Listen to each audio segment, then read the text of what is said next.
Welcome to Movie Bounce with Mike and Harry, where we'll bounce from movie to movie. From actor, writer, director, any which way. Who knows where we'll bounce to next? Hi, everybody, it's Mike here. Harry's here. And it's another holiday episode for Movie Bounce. And we talked about A New Hope yesterday. And what movie are we going to talk about today, Harry? I don't think it's that much of a mystery. Yeah, it's not much of a secret. So it's the eighth day, technically, as we count down. And Yes. we're talking about The Empire Strikes Back. Well, Which, hold on. Do you smell Christmas in the air? Do you? I feel mean, like I didn't Christmas is coming light faster. my Christmas tree candle, so I'm not smelling Christmas just yet. But No. yeah, You know what? after this, I'll go out and I'll go light my candle and kind of huff that for a little bit. You know what I'm going to say is that Empire Strikes Back spells Christmas for me. It's a film that I Oh, does remember it? seeing Okay. right around that time of the year. Okay.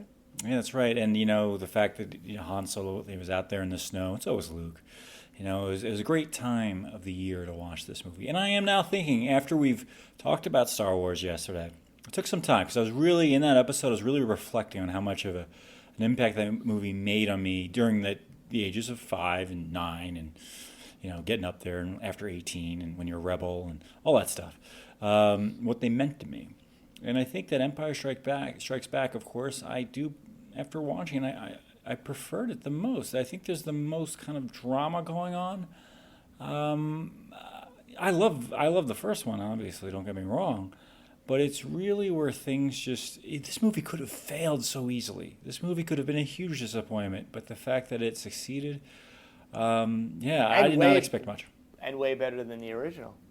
That's debatable, but yeah, I mean it's up there. I mean you can't. No one, whoever says Empire Strikes Back is a bad movie.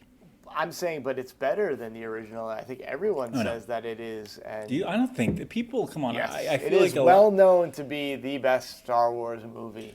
Okay, we're gonna have to ask the Period. fans this. I don't think We're gonna have to vote. anyone in the world would say that it is not. Like it is almost objectively the best Star Wars movie, and certainly better than A New Hope. My Not father that- says that Empire Strikes Back doesn't hold a candle to Star Wars, but I don't agree. Your with father you. has very controversial opinions. He would prefer watching Tim Cup as opposed to this, but everyone has their own preferences. But I think that whereas this film just took things up a notch, you just feel that going on throughout this whole movie, where it could have gone down a number of different paths. Yeah, I think that. What was your? We asked this question in the previous episode, but do you remember where you were when you watched Empire Strikes Back for the first time? I really don't. I think. Okay. Yeah. Now I'm going to say this. I think that, and we talked about this recently over the last few months, is that everything is going to, home viewing with streaming. I think that if you did, and you weren't born when this movie was released, but if you did see this movie in the theaters for the first time, you would have remembered it. That's the unfortunate thing with theaters going away.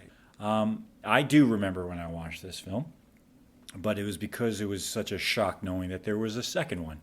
I was so conditioned to thinking, oh, Star Wars 2? There's a Star Wars 2? I was so used to movies having a number after it that I was shocked that this one existed. But okay, sorry, you didn't remember where you were the first time you saw this area. Well, I mean that's kind of a bit of an unfair question because these are movies that I think we've seen I ask when we were unfair kids. questions, Harry. None of my questions are fair. Even the fair ones aren't fair. But look, like let's not dwell on stuff like that because we have a really great movie to talk about. You said it could have failed in any number of ways, and you're right. It's very rare. Well, that Mark Hamill's face is, I'm just looking at it now as I put it on and I'm watching it. It is a huge. Here's the thing: I didn't realize this as a kid. I did not realize that Mark Hamill was in an accident. Neither did I, and I never thought about it. But yeah, like when you know that, and then you look at the movie, you're like, yeah, he's got a completely different face. This is the first time I think I've ever done it. Is that watching this film on HD, putting it on so closely after watching Star Wars. Wow, I noticed the difference. But as a kid, I did not know. I was just like, that's Luke. That's Luke. It's just clearly Luke. I didn't have a problem with it. I didn't notice it. His hair's a different color too. Yeah, the style and all that too. But then we got used to the hairstyles and stuff like that as things have kind of changed from the 70s to the 80s. And I think Yoda's even changing from scene to scene. This whole thing is, But I love I like the journey that we're going on with this one. It's a lot darker, obviously. But okay, so since you don't remember where you were, like, tell me what impact did this movie have after you watched it? Well, you know what? I'm gonna actually like not answer that question because like I want to talk more about the movie just generally before we start talking about kind of impact and stuff because I think they go hand in hand. So what I love about this movie is it's Star Wars grown up. So in our last episode we talked a lot about how A New Hope is this great template adventure movie and it's really cool. And what I like about Empire Strikes Back is that it's like, okay, well, we're gonna continue the story, but now we're actually going to treat it a little more realistically. Like, what would happen to these characters if they really had these trials and tribulations and these kinds of adventures, right? Because it's not going to be all like victories and medals and ceremonies and stuff, right? Like, it's almost like each of the characters kind of faces the reality of their particular roles, whether it's Han Solo kind of confronting what would really happen if you were a rogue and a scoundrel. Like, what would you expect to truly happen to you if you were in the middle of this galactic civil war? And what would happen to you if you were Luke Skywalker and you're, learning this mysterious power and you're supposed to kind of elevate yourself into this savior and all of that stuff. So I just really like that. Like, I love the fact that this movie looks at, the platform that was built in A New Hope and said, all right, well, guess what? Like, if this were to really play out, it's not going to end well. But what impact did this movie make? No, I'm kidding. No, I'm kidding. Because I don't want to get to that just yet. But I do like that they're challenged, that these characters are challenged to the degree that they are, as you mentioned. Yeah, and there's another thing that I think is really important about this movie is the visuals. It uses color very successfully throughout the movie.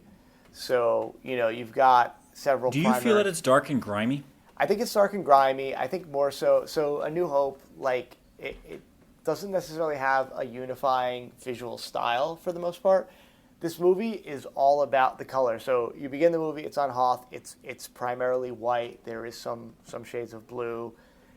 Dagobah is kind of gray, brown, green, like very organic, very muted colors. You move to Cloud City, and that's like pink, and that's red, and like those colors are very overbearing, and to me, that's so awesome in this movie. And then, of course, you've got a lot of space scenes, whether it's outside and flying around the ships or inside the Star Destroyers, but still, those are very dark. So all of that is just like, you may not notice it when you're watching the movie, but it seeps into your consciousness, and when you remember it, at least I do, like, those colors come through. Yeah, I mean, it's something that even at the age when I watched it as a kid, you definitely notice. You go, whoa, it's something subconscious in my brain makes me think, like, whoa, this is not kind of continuing with like you said, the color palette of the first one. It is something's just so off about this, and you think, I didn't think this at the time, but you think, oh, what's the filmmaker like Lawrence Kasdan directed this film, but like that's their intention to go, no, this is totally different. We're just gonna thrust you right here. It's not a direct continuation, really. You're gonna see how these characters have changed. It's bleaker, and it's setting the tone for what's to come. Right. I do like even as a kid I was a little put off by who's this Yoda guy, because you're used to the Muppets as a kid, but I'm like, what are you gonna Kermit the Frog in this thing? Like, immediately I went to Kermit the Frog, and I said and again, as I was 9 years old, I was like, well, with what was established before, I related more to the human characters. I'm like, you're gonna throw a Muppet in here? Wasn't as much of a fan, and it even took me a while. And I watched Empire Strikes Back and Return of the Jedi back to back once I realized they existed. So it was like a 4-hour marathon. And I still I think that the journey was so uncertain, where I'm like watching this whole movie not being certain of like, where's this going? Do I like it? I was a little bit more uncertain as I was going through this journey the first time, and I wasn't really satisfied until we get to the final ending, where I'm like, whoa, well, now I have to watch the next one, and I can't wait. Put that in the next minute. Well, A lot of things you brought up didn't obviously hit me at that age. I can imagine that. I think though I will say they probably planted a seed in you though, because those elements are pretty heavy throughout the movie. I will disagree with you about Yoda. I thought he was very successful for me because, granted, he's a puppet, and perhaps more specifically a Muppet. We shouldn't call him a puppet. I mean, should we call him what is he technically? I mean, he is a puppet. He's a puppet. He's or perhaps a Muppet, but they didn't make him that ridiculously looking. Like, he wasn't furry. He didn't They did a really good job. He still had a personality to his appearance. He looked human enough that for me, you could buy him. I could buy into that character. It took me a while. I think, and we'll get into it later. But I didn't get into I didn't really totally embrace him in this one. And maybe it just took me looking at this movie years later, when I was like a teenager, where I was like, okay, now I've just accepted him because I've been on that whole journey with him. But in this one, I wasn't as much. It's interesting because I think that when I go back to thinking how I watched this for the first time, there is a certain thing that as we're so used to, is that, you see a second movie in a franchise, you think, I want more of what just came before, what I love.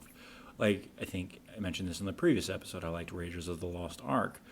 We got Temple of Doom, and it's still more of what you got, but darker, in a very disgusting way in many ways.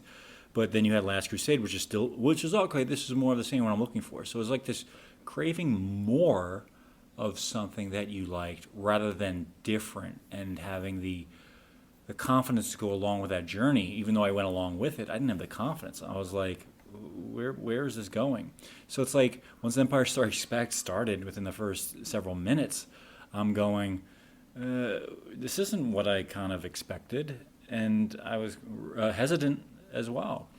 So it took me a while to embrace movies that have had sequels or follow-ups that did. I think, for the longest time, I just took movies as they came, kind of at face value, for the most part. It's funny. Yeah.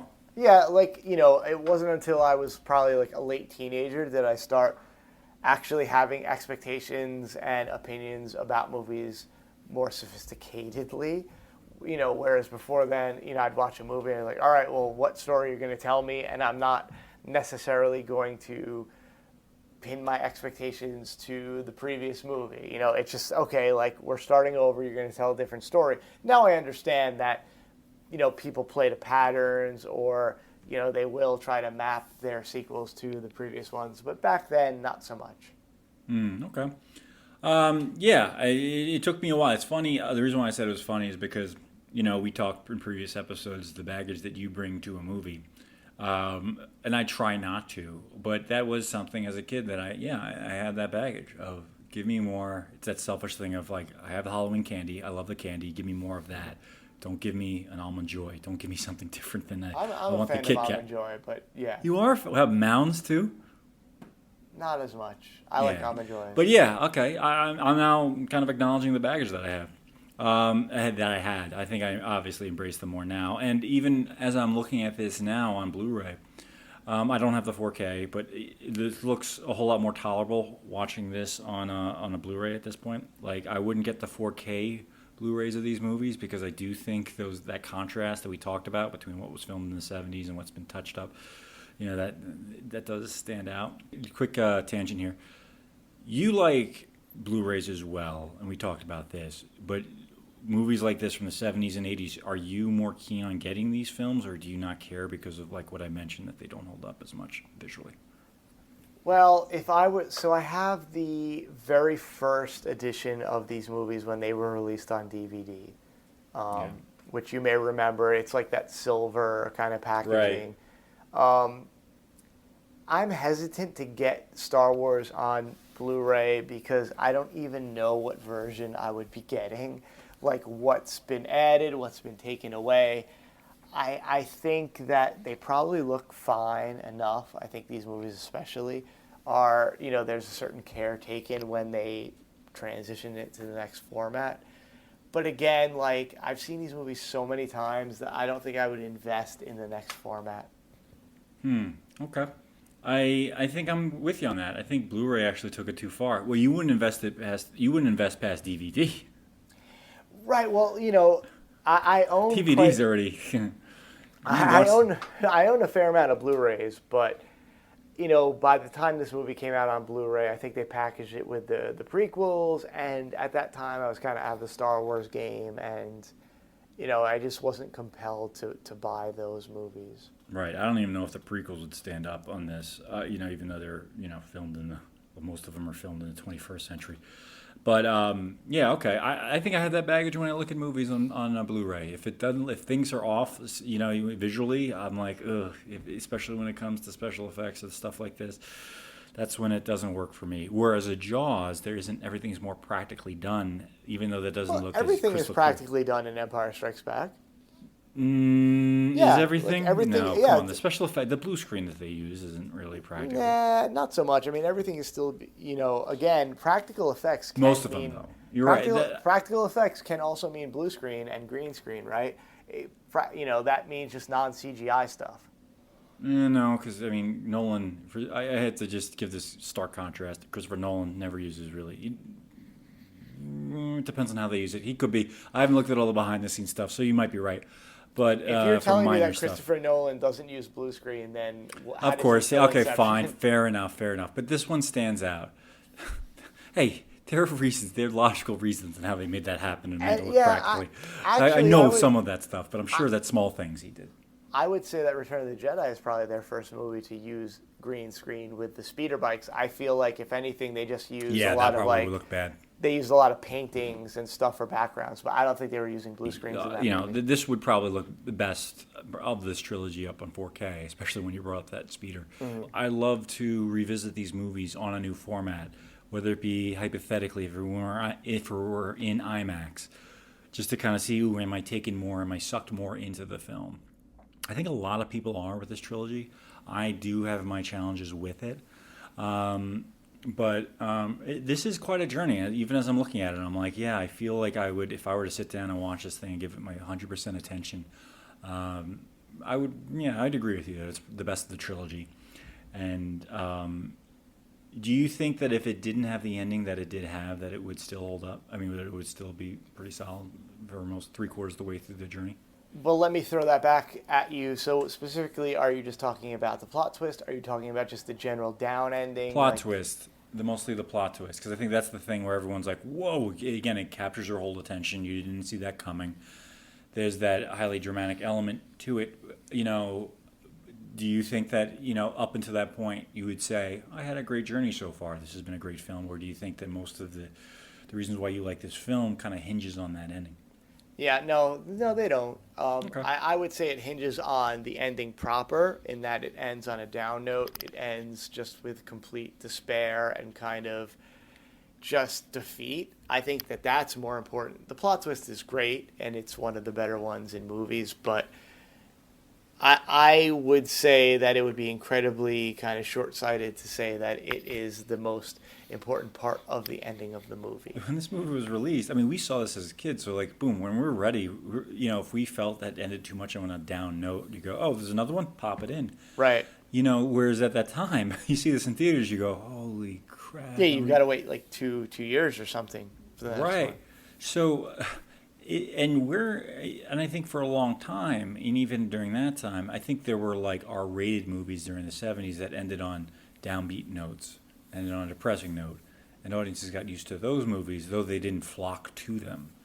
I think that there are a whole lot of lessons to learn when you deal with a main character, ending on a note of defeat at the end of a movie. Technically Rocky, right? Mm-hmm. Though even though there's defeat, but it also kind of has its cake and eats it too, with the whole, you love that ending. There's something so exhilarating about it, but at the same time, it didn't win.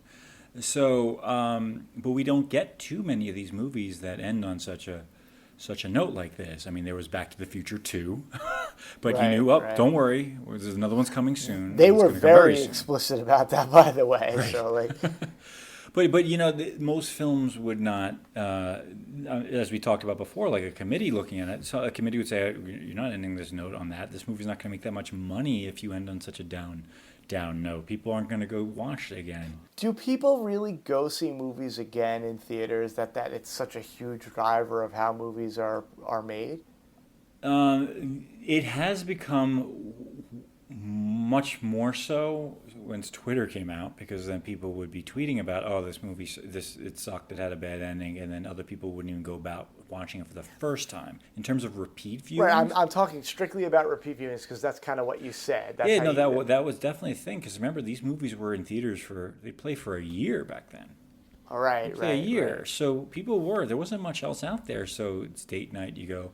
You take other friends to see it. There was a little bit of more rewatchability back then, as opposed to over the last decade or so, more than a decade, where movies only play for just a few months unless they were continuously, selling tickets. Well, also So- remember, yeah, that's true. And then back then, like you weren't buying them to watch at home either, so that does make sense. It took over a years. You weren't, and if it was a rental. So you'd have access to films back then. So while I don't think it was a primary factor in deciding on how does this movie end, it was definitely an essential factor in terms of like, we got to make sure this has a happy ending. I mean, obviously, because we have the movies that we had throughout our whole childhood and leading up to that, they all had most of them in the 95, way more than 95% of them had a happy ending. Well, I have this kind of, and I don't know if it's accurate, but I have this idea that back then movies were made with a respect to the art. So you told the story you wanted to tell, and then it just, they put it out in theaters, and that was that. I think, to some degree now, everything, as you said, is made by committee, and they're looking at what kind of merchandise can I tack onto this and all that stuff. It's not art anymore. It's a product, whereas I feel like those movies in the 70s and early 80s, that was pure, more pure art. But yeah, that's kind of it. But still, as I have this on also, as it's been dark and bleak for a while. Now you enter Cloud City. Like you're right, it's just like you've been deprived of all this light in the film. It's so bleak, and then you get to this Cloud City, and it's just like, wow, and it's different. It's not like the way it looked in Star Wars. It's just something completely different, and how much it's so, again, vivid in your mind when you think of Cloud City. Even in the video games, when you played them. In that amazing Super Nintendo Super Empire Strikes Back game, which I really loved. Right. But so you mentioned Cloud City. The other thing that I wanted to talk about that I really love about this movie is this sense of claustrophobia for the most part. It's not super obvious, but I think to me it resonated because I think about so much of the movie is about being confined. So even in Hoth, so despite the fact that it's this sprawling ice planet, right? Like at night they can't go out; it's too cold. They have to close down, like Echo Base. No one's in or out. They're within these kind of cavern. The base itself is cavernous. I think that's very interesting. When they have the Battle of Hoth and they're flying around in the snow speeders, the cockpits are very small and they're back to back in there.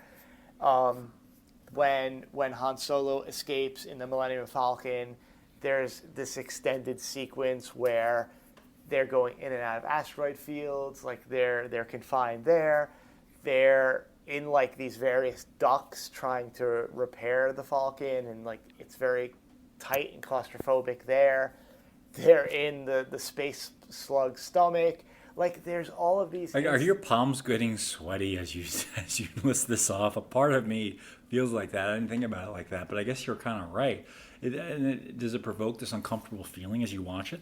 Well, I think, and granted, I really, I'm not in the mind of whether it's either like Kasdan or anybody involved, or even like Kirshner involved in this, but I think subconsciously you recognize that this movie is not going to go well because the cues and everything that this movie is showing you is very tight. Like you probably, when you, especially when you first watch a movie, you're just watching it to see what happens. So you're just seeing what the information that they feed you. But I think, your mind is filing it away, and you're just kind of like, yeah, I don't know what's going to happen here. But, all of this stuff is just so tight, and so, maybe your palms do sweat, but, you're not out there. If you think about A New Hope, there's so many shots where, you're out there, and there's more breathing room, whether it's like, like on Tatooine, there's a lot of scenes where it's just out there in the open. There's, broad kind of like skyscapes where you've got a scene with Luke traveling the desert in his land speeder, and probably 2/3 of that shot is sky, and then you've got that, and then even when it gets towards the end when they're on Yavin 4 and it's this like jungle planet, like you don't feel claustrophobic. And then so you had mentioned Cloud City, so getting back to that. Yeah, Cloud City. Right, but ironically, so many of those shots, they're in kind of these like quarters. Like you get some nice shots of this, the atmosphere, and you see the clouds and you see the sky, but then you see all these other scenes where like Leia's looking out the window. She's in some sort of room, and then Han Solo gets kidnapped, and then he's in this very tight cell, and then they're in the carbon freezing chamber, or even the scene where they get betrayed. Like they're in this dining hall. They're in a room. Like it doesn't matter that it's Cloud City because you're inside. Right. And then the climactic battle with Luke against Darth Vader, which takes place, so much of that is in the carbon freezing chamber. It's all like within these like close quarters, and then finally like Luke ends up in that shaft, and again, so much of that movie it's very tight and very suffocating. I do feel like my palms are going to start sweating. I don't. And may I quickly interrupt, because there's two other things, like Yoda's hut. Like Luke can barely even stand up in it, and then when he goes into the cave to confront like the mirage of Vader, again, like these are all things that are just very tight and very just confined. I think when I watched it, it's like you were kind of, even at the age of like 9, you're like, oh well, give me some of that sunlight that you're on Tatooine or whatever, like and you're just not getting it. Everything is just so dark and, like I said, gloomy. That's the thing that kind of resonates quite a bit when I think of this movie. I don't like it. I'm not a huge fan of that stuff. I mean, we talk about other science fiction movies like Blade Runner that are, it's just always very much like, you're craving sunlight. You're craving some light in this story, and you're just not going to get it.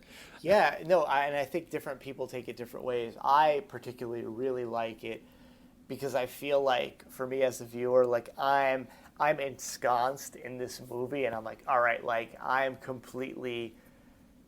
just invested in this. Like I'm not distracted in a lot of ways. I'm hyper focused on this stuff. Like I'm right there with them in the tightness of all these settings. Like there's something almost comforting about it, because you start to realize like you're in this tunnel where the possibilities of these movies start to dwindle more and more with each scene. Like you start to really get this feeling like, okay, suddenly, like, especially with a movie like Star Wars, where it takes place in a galaxy where almost literally anything can happen, there's so much potential. There's very little potential in Empire Strikes Back. From time to time, they'll show you like, well, here's Boba Fett and here's all the other bounty hunters, and they'll tease at these elements that suggest a larger galaxy. This movie is just so hyper-focused on these characters. You're not necessarily experiencing all of the sights and sounds that you saw in A New Hope, because so much of it is just you're there and everybody is just stuck. And I like that, because on the one hand, I will always say one of the things I love most about Star Wars is all of the different characters and planets and all of the weird stuff that you see. In this movie, they're like, no, like forget it, like that's not important. We're stuck with these characters, we're going to put them through the ringer, and we're going to commit to that. And I absolutely love that.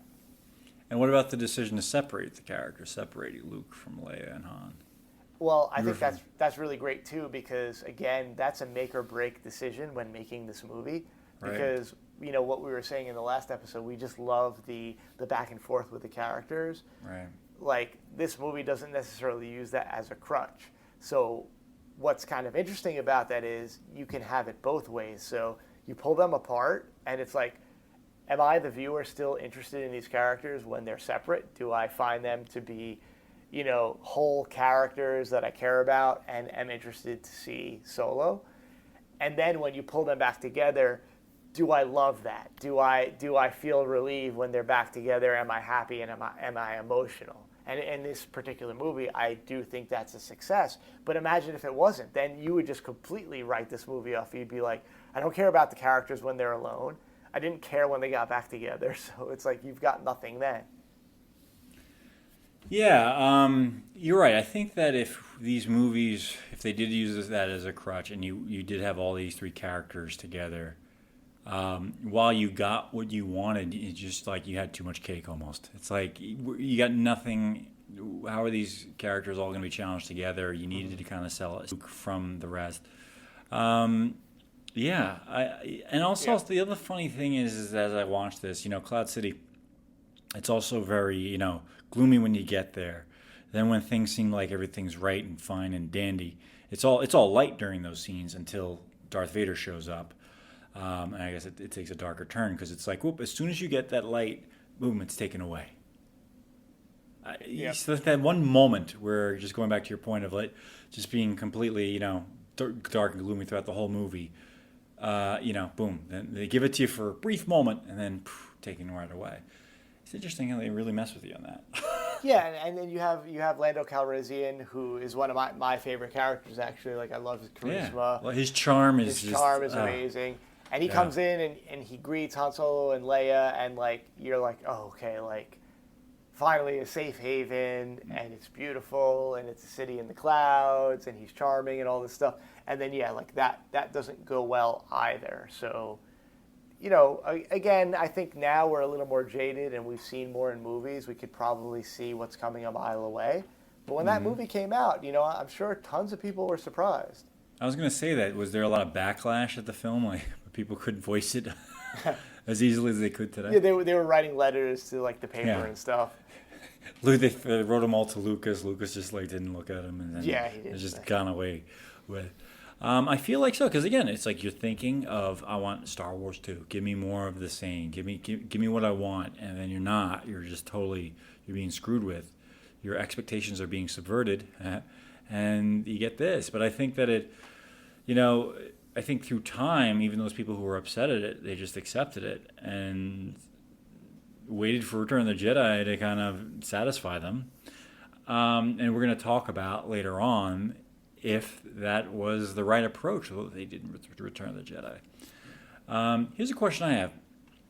And we'll go into this later on when we get to Return of the Jedi, but when you do end on such a note that this film does, and you expect a third one coming later on down the line, how do you even manage your expectations for that? Like, it seems like to get 3 in a row that are good, that's very difficult. How do you go into a third one and not have all that, on your shoulders? Well, again, if you're asking me personally, when I saw these movies, I was young, so I didn't have that same level of scrutiny when I watched these movies. But I suppose you're asking me as an adult. Not even just this, but like any other, even when it comes to, as we talk about Batman, like the Dark Knight trilogy or Back to the Future trilogy. Yeah, it's just so hard to end the story, and it's like, it's so easy and cushy to be the person who does the middle of the story, because you can kind of do whatever you want. You can take it in any direction. Yeah, and then you leave it to the poor sod who has to actually resolve it for you, especially if you're not the one in charge of that. But it's funny, with sequels, we have a bigger problem where it's just because if it wasn't just confined to a trilogy, right? Say there was there technically was 3 more after this.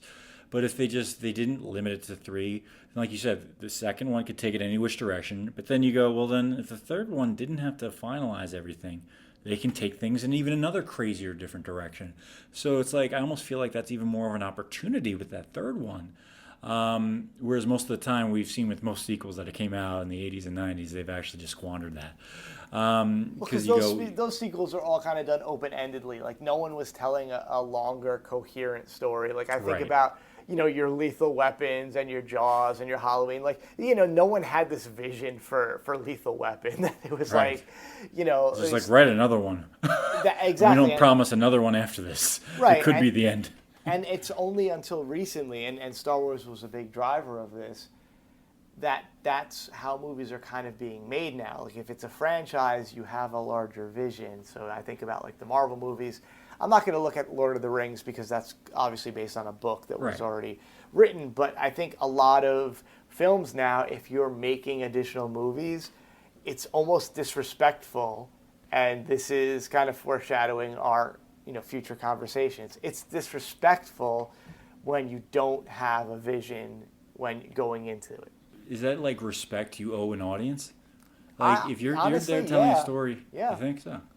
Well, I Yeah. think we can make that assumption that you think as an audience member buying a ticket to a sequel or second, third in a trilogy, you go in with the hope that the person who's penning this had a bigger vision. And that's why I think that I am more cautious when looking at these movies. And it took me a while to do this, but look to see who the writer is. Is it the same writer of the first doing the second, the third, the fourth? If so, I go, well, there's more likelihood that that's going to be one complete vision. Whether it be the John Wick series. Like when I watch a John Wick movie, I go, oh, good. It's the same writer, same director, same people shepherding this story. I have confidence in this, and that's why I think those sequels have been more successful. But if I see that John Wick 2 is written by the guy who did Hot Tub Time Machine 2, I go, well, I have no faith. It's going to be a complete luck if this works.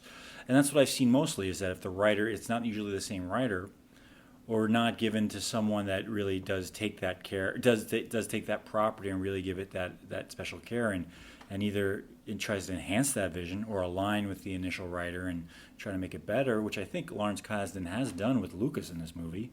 I mean, as you've heard behind the scenes stuff, he's made certain lines much better. Right. But if you don't have that, I feel like if you don't always have those consistent writers, they could all get easily messed up.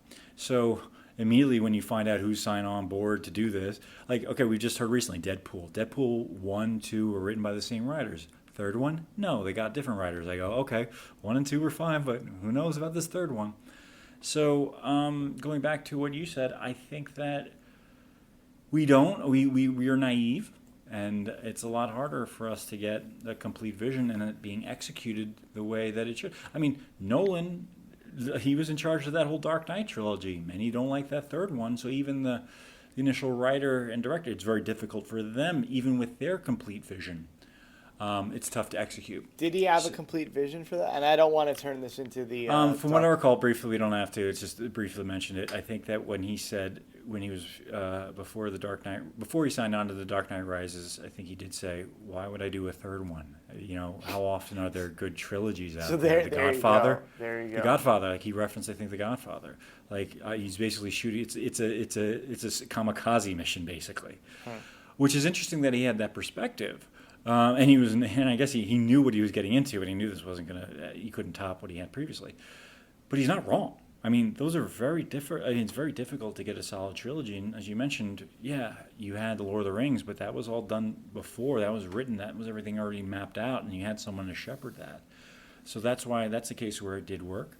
And I think the cases where it does work, it's usually the same writer. It's usually that same shepherd. So even in this one, if Lucas didn't direct Empire Strikes Back, you'd think, oh man, this movie cannot live up to the first. And then it did. And to your point, in your opinion, you thought it was much better. Oh, absolutely. So this was it's incredibly shocking in how successful this movie became to be, considering the path that it took, considering what you just described, and considering that audiences, well, through time, maybe just embraced the darkness, the gloominess, how confined these characters were, because of the ending, I think. It's not too rough, it's not overly dramatic, but it hits the right notes for this franchise, I think. No, absolutely. And we are going to see how this resolves itself in our next episode.